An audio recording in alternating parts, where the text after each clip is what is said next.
Greetings to all students. Today we are going to discuss a very important topic, and that is legislative control over finances with special reference to parliamentary committees.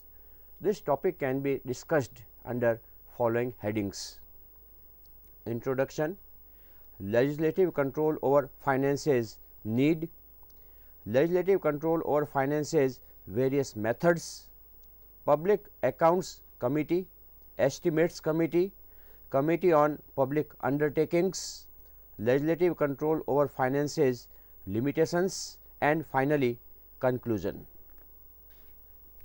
For the financial success of any democratic state, effective legislative control over public finances is essential. Public money is the money of people which is received by the government for governance. In a democracy like India, parliamentary control over finances is an important means of fulfilling the responsibility of the parliament towards the public. Some parliamentary committees such as the Public Accounts Committee, the Estimates Committee and the Public Undertakings Committee play important role in making parliamentary control over public finances effective. These parliamentary committees have important place in the stability and success of India's financial system. Students, our country India is a democratic nation. In such nation, the focus of governance is on welfare of people. In such country, the legislature had to perform multifarious functions ranging from formulation of law and policies to hold control over executive. One of the most important functions of legislature is to hold control over public finances. Due to shortage of time and also the complexity of financial matters, the parliament exercises this control through some committees. So, these committees are very important for the success and stability of financial system of India. Legislative control over finances need. In a parliamentary democratic nation like India, one of the many important responsibilities of the legislature is to exercise control over all aspects of public finances. The main source of public revenue is money received from the public in the form of taxes. The basis of democratic government is that neither any tax should be imposed without the representation of the public, nor any fund should be appropriated without the approval of the public representatives. One of the main objectives of parliamentary control over public finances is to ensure that every penny of the public is put to good use. In India, the parliament adopts various methods to hold the executive accountable in the field of public finances. Students, here a question comes to our mind: what is the need of parliamentary control over public finance? Look, the government system runs with the help of public money, which is collected in the form of revenue by imposing taxes, and this money is used for the welfare activities in the form of expenditure by various departments. If there is no parliamentary control over public finance, we can assume that this money will be wasted, and also the administration may adopt some irregular or unauthorized practices. So, to curb all these irregular, unauthorized and illegal activities, the parliamentary control over public finance is necessary. Legislative control over finances, various methods. Legislative control over public finances in India comes into effect through the following methods. First, by passing the budget. The most important means of legislative control over finances is the formulation of the budget.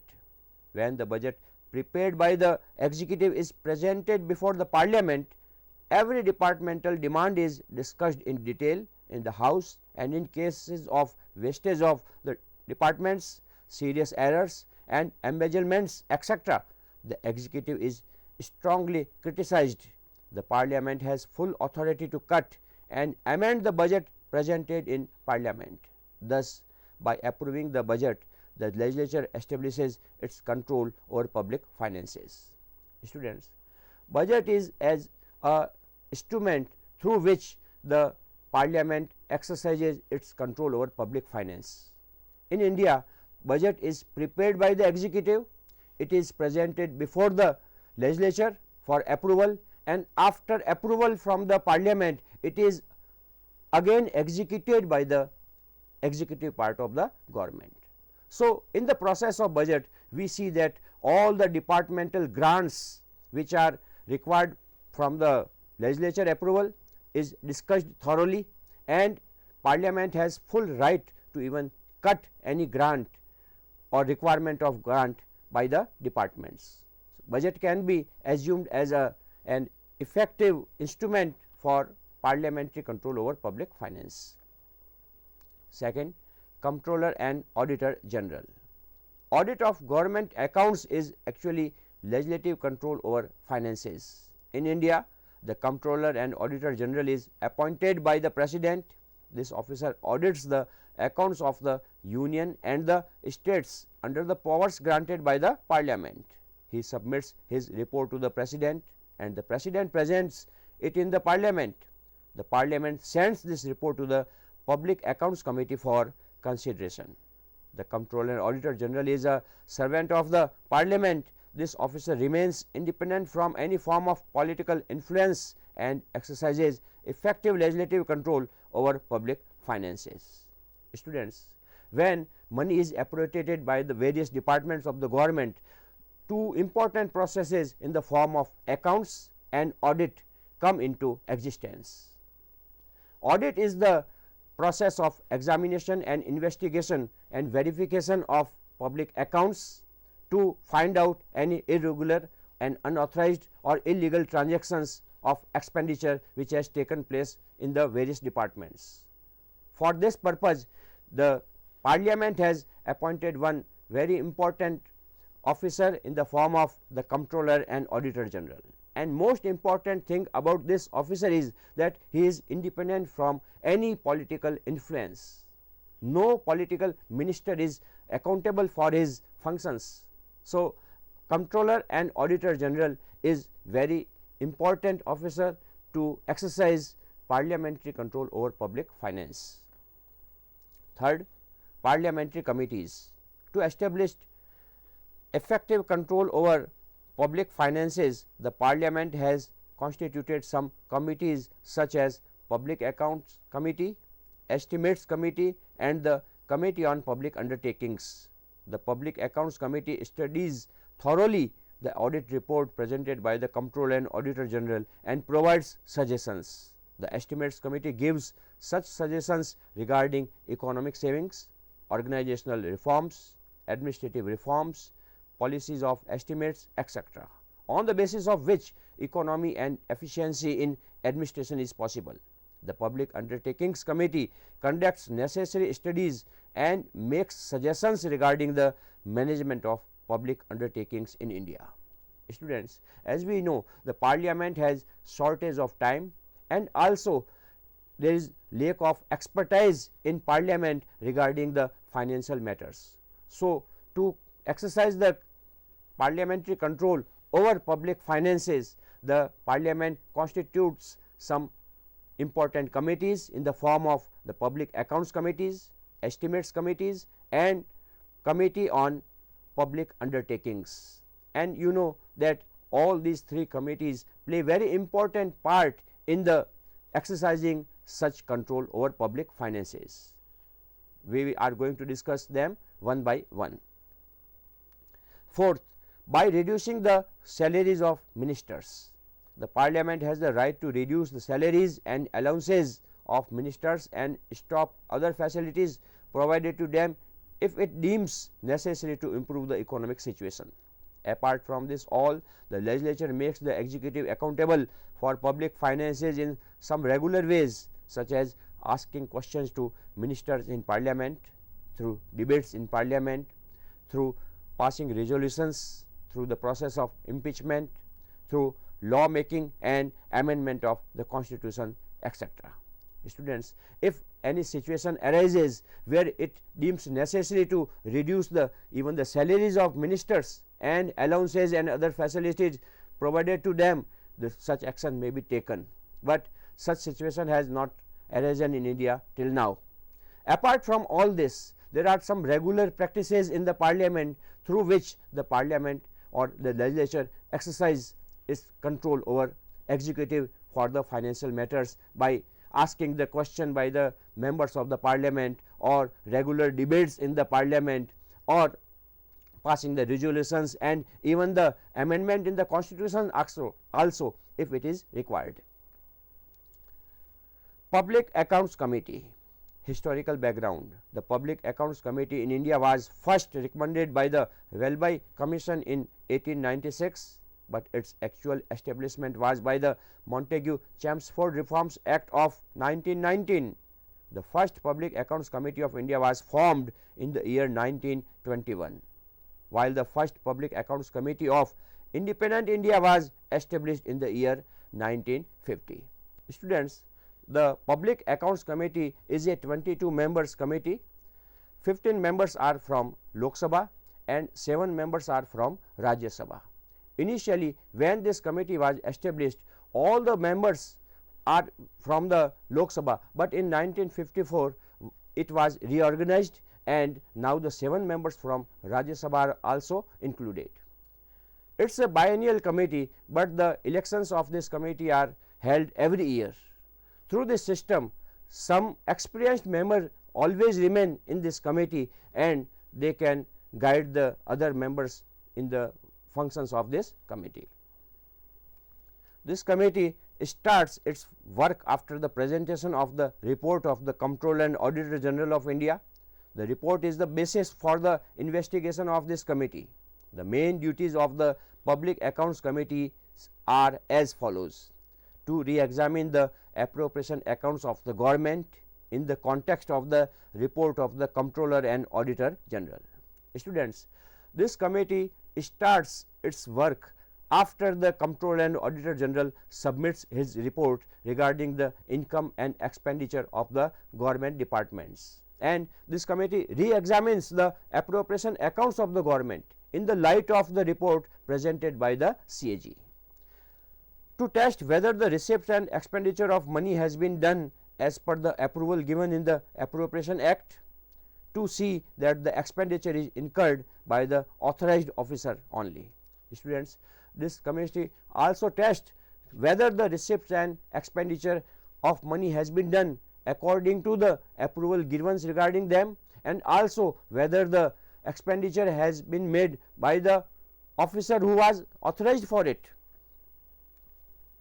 Apart from these basic functions, the committee also performs the following other duties: to examine the details of income and expenditure of government corporations, institutions, public undertakings and schemes, and the comments of the Comptroller and Auditor General related to them, to consider the report related to the investigation of the accounts of any independent body or corporation by the CAG on the instructions of the Parliament or the President, to consider the report of the CAG relating to the investigation of any warehouse on the instruction of the President, to investigate if expenditure exceeds the amount approved by the Parliament for a particular purpose. Students, when the Comptroller and Auditor General submits his reports, in his report he mentions all the matters related to the corporations or the other warehouses or other departments of the government, and this committee reinvestigates all these matters in the light of comments made by the Comptroller and Auditor General. While conducting the investigation, the committee can seek clarification from the department officers, can visit the site of any scheme or corporation or department, can ask for any articles or form for investigation except those related to national security, and if necessary it can also give suggestions for improvement in administrative working. Students, this committee has been provided the power to call any officer from any department. It can call for other documents which are related to its investigation, and it can provide suggestions also. Public Accounts Committee working procedure. After formation, the Public Accounts Committee through its small working groups does the work of investigation and inspection of the accounts of different departments. After investigation, this committee prepares its report and presents it in both the houses. Along with this report, there is also a brief description of the committee's findings and suggestions. The government has the right to take or not to take action on the recommendations of the Public Accounts Committee, but on par the recommendations are accepted. The committee does not consider general policy questions, but the wastage incurred in carrying out the policy comes under the jurisdiction of this committee. Students, after constitution, this committee starts its work in small working groups and prepares a report. This report is presented in both the houses of the parliament, and it provides the description of its findings. It also provides suggestions, but a weak point regarding committee is that government is free to whether accept this report and suggestions or not to accept those recommendations. So, but in practically it is seen that government accepts its recommendations. One important thing about each committee is that it cannot make any suggestion regarding the policy, but in carrying out that policy, if there is wastage of money, that point come under the jurisdiction of this committee. Public Accounts Committee importance. The Public Accounts Committee has so far been very effective as an agent of the parliament. In its reports, this committee has pointed out improvements in financial administration, indirect control on excessive expenditure of government, irregularities in grants given to the states, various government contracts, warehouses, etc. This committee reveals the shortcomings of the administration to the public and warns the officials that a statutory body is there to analyze their actions, to closely investigate their corrupt practices and negligences. The committee's investigation of expenditure and administrative errors has a great impact, and the administration takes care while spending government funds and efficiency is maintained in the administrative actions. Students, this committee's functions are very important because due to existence of this committee, all the government departments spend the money with the fact that their expenditure practices are being watched by a committee and they may be held responsible for that. So, this committee's functions have a great impact on control over public finances. Now, Estimates Committee. Historical background. The Estimates Committee came into existence in Britain in 1912, whereas in India the first demand for the establishment of an Estimates Committee to ensure economy and judicious use of public funds was made by S. Satyamurthy, a member of the Central Legislature, in 1937, but it could be established after independence only by the announcement of Lok Sabha Speaker Shri G.V. Mavlankar on 10th April 1950. At the time of its formation, there were 25 members of the Lok Sabha in this committee, but in 1956 its member number was increased to 30.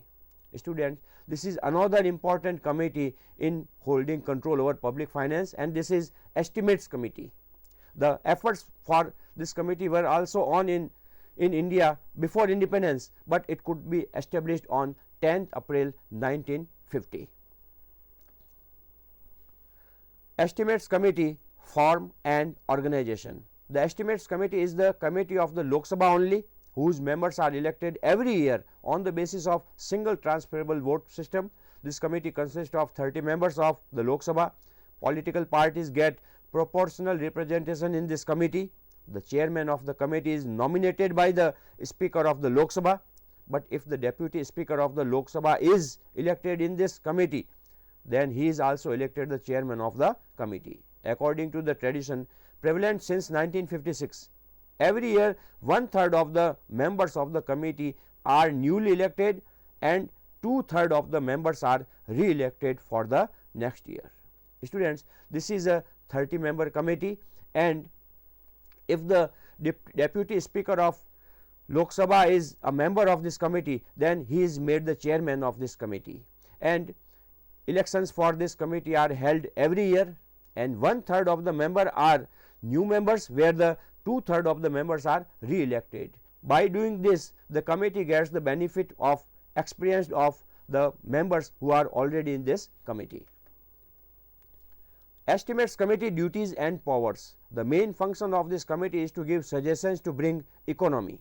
The functions and scope of work of the estimates committee are described in rules 310 to 312 of the parliamentary proceedings of the Lok Sabha. The main functions of this committee are as follows: to suggest such administrative and organizational measures which can ensure economy, work efficiency and administrative reforms while being in accordance with government policy, to suggest alternative policies to achieve the goals of efficiency and economy, to examine the appropriateness of monetary provisions in accordance with the policy embodied in the estimates, to make suggestions for developing a better way of presenting the budget estimates before the parliament. Students, every department prepares its estimates. Estimates are proposals which are made by the department for the requirement of money from the parliament, and this committee works on the proposal, how to make proposal so that the economy and efficiency can be brought in those proposals. So, the main purpose of this committee is to bring economy and efficiency in administrative and organizational structure. Estimates committee working procedure. The tenure of this committee is only 1 year, hence every year it selects some ministries for study.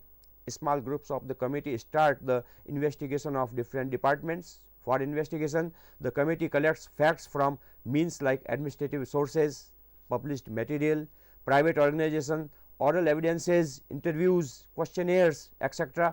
After analyzing all this information, the committee prepares a report which is finally divided into the 3 parts. First, suggestions for organizational and functional improvement. Second, suggestions for implementing economy. Third, to guide the methods for presenting estimates. The committee seeks information from the concerned ministry about the action taken on the recommendation within 6 months. Students, this committee starts with work by small groups. It chooses some departments for its study and it provides suggestions regarding how to bring the functional and organizational improvement, how to bring the economy and how to present the proposals or estimates in the budget. And not only this, this committee gets suggestions and report from the department how have they implemented the suggestions of this committee. Estimates committee importance. The work of the estimates committee is very important. This committee closely examines the expenditure of the central government. It makes a deep investigation in terms of efficiency and economy in the administration. It not only investigates waste and other issues, but also reevaluates the basic principles of administration. It presents new possibilities and options for modification of policies. The committee implements parliamentary control over public finances in practice. Due to the active control of the committee, the administration becomes aware that its proposals will be thoroughly scrutinized. In fact, the Government of India has paid adequate attention to the recommendations of this committee and has also accepted them. Students, the work of estimates committee is very important because it not only provides the suggestions regarding the economy and efficiency in government departments, but it also gives suggestions regarding how the departments should prepare their proposals. On the other hand, the departments also gets aware that they cannot do whatever they want. Their proposals will be scrutinized and they will be investigated and examined by a committee. So, they work very efficiently in this regard. Committee on Public Undertakings. Due to the adoption of mixed economy in India after independence, emphasis was also laid on the establishment of public enterprises along with private industries. Due to the use of public money in these public undertakings, parliamentary control over them was very necessary. The Public Undertakings Committee is useful from the point of view of implementing parliamentary control over public undertakings. Since independence in India, the establishment of such a committee was recommended by many scholars. Ultimately, this committee came into existence on 1st May 1964 after the recommendations of the Planning Commission. Students, in India we have adopted mixed economy, where the social and capitalist both form of governance has been adopted. In this form of the governance, the public undertakings become the main instrument of development, but in these public undertakings the people's money have been invested. So, there is necessity of parliamentary control over these public undertakings also. So, the demands were made for setting up a committee like this, and ultimately on 1st May 1964 this committee came into existence. Committee on Public Undertakings, Forms and Organization. The Committee on Public Undertakings is a joint parliamentary committee composed of members of the Lok Sabha and the Rajya Sabha. Initially this committee had 15 members, but in the financial year 1974-75 the number of members was increased to 22. At present it is a 22 members committee, in which 15 members are from Lok Sabha and 7 members are from Rajya Sabha. All members are elected yearly on a proportional basis through the single transferable vote system. No minister can be its member. The chairman of the committee is appointed by the speaker from among the members of the committee elected from the Lok Sabha. Students, this committee is also a 22 members committee. Out of 22 members, 15 are from Lok Sabha and 7 are from Rajya Sabha, and the chairman of this committee is elected from the among the members elected from the Lok Sabha. So, we can see that the dominance of Lok Sabha has been maintained in this committee. Committee on Public Undertakings, Duties and Powers. First, to examine the reports of public undertakings and their income and expenditure accounts. Second, to examine the reports of the CAG and the reports of the Public Undertakings Audit Board related to public undertakings. Third, in relation to the autonomy and efficiency of public undertakings, to investigate whether they are being operated in accordance with the business foresight and wise commercial conduct. Fourth, to examine the works of the Public Accounts Committee and the Estimates Committee, which are related to public undertakings or have been assigned to these committees by the Speaker of the Lok Sabha. This committee cannot examine certain matters relating to PSUs, such as policy matters, day-to-day administration of PSUs, or matters of PSUs having the status of a specialized body.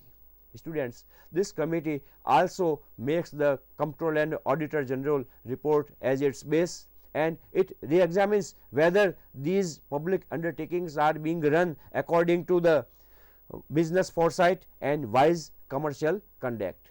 It investigates that all this public management is being run through the proper system, and there are certain areas where this committee does not interfere, such as the day-to-day administration of the public undertakings or policy matters related to public undertakings, and a public undertaking which has been designated as specialized body.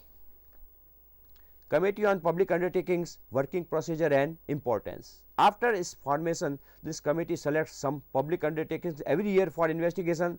Small study groups of the committee look at all the details related to the functioning and accounts of the concerned undertaking. To obtain facts and information, registered unions, questionnaire, business consultants, private organizations, etc. are used. In the end, it prepares 3 types of reports. First, enterprise wise report. Second, report describing various functions of the enterprise like finance, management, personnel, production and marketing, etc. Third, report related to the actions taken by the government. The report of this committee is discussed in the parliament. The Committee on Public Undertakings has maintained its influences on public undertakings to a certain extent, and important advice of this committee has also been accepted by the government. Students, this committee also worked through some small groups, and it uses various types of methods to collect the data regarding the public undertakings. It prepares a detailed report and present to the parliament. Due to the investigations of this committee, the public undertakings working and their efficiency has enhanced. Legislative control over finances, limitations. Students, at the end we would like to consider some limitations associated with the legislative control over finances. First, members of parliament are not experts. Members of parliament, not being experts, do not properly understand the complexities of financial administration. Second, the flawed purpose of criticism. Criticism in matters of finance in parliament is done on party basis. Despite there being no concrete facts behind these criticism, their purpose is only to criticize. Such criticisms are not meaningful. Third, freedom from responsibility. In the name of parliamentary control, ministers shift their responsibilities to public administrators to hide their ineffectiveness. Fourth, lack of time. Due to lack of time for the members of the legislature, every aspect of the budget presented in the parliament is not discussed in detail. Student, the legislative control over finance is not free from limitations, because the members of parliament are not experts, so they cannot generate the fruitful discussions in the parliament. Sometimes the criticism is for criticism only, and that also becomes meaningless. And sometimes ministers shift their responsibility to administrators, and they assure the house that the investigation will be carried out and the result of that will be presented to the house, and you know that the parliament has lot of functions to perform, and therefore the ample time cannot be given to the budget discussions, and that is also one limitations. Fifth, shortcomings of parliamentary committees. The control established by parliamentary committee is also not free from faults. For example, the work of the Public Accounts Committee begins only after receiving the report of the CAG, and its investigation is limited only to the issues raised in the report of the CAG. The control of this committee is posterior in nature. Since the committee members are not experts, its work lacks both quality and impartiality. The committee does not consider policy related questions. Similarly, the estimates committee also works without expertise.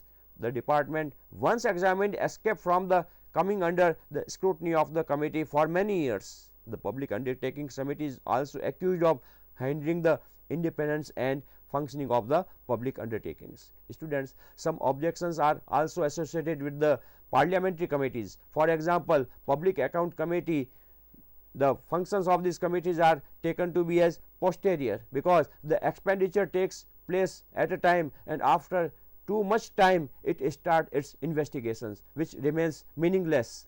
The questions are raised against the Public Undertakings Committee that it hindered the independence and functioning of the public undertakings.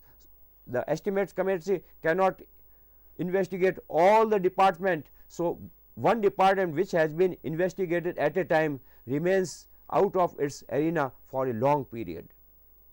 Conclusion: parliamentary control over finance is an important feature of the democratic system in India. In India, due to shortage of time and complexity of financial matters, the parliament uses some committees to establish financial control, which are formed by electing some members from among the parliament members. Though there are some shortcomings in the working of these committees, the credit of effective parliamentary control over public finances goes to these committees. Students, we can see that the parliamentary control over public finance is necessary in democratic system, and due to shortage of time and complexity of the financial matters, parliament uses some committees. These committees are working very well, though there are some shortcomings associated with these committees, but by improving them we can enhance the working of these committees, and we can make the parliamentary control over public finance more effective. Thank you.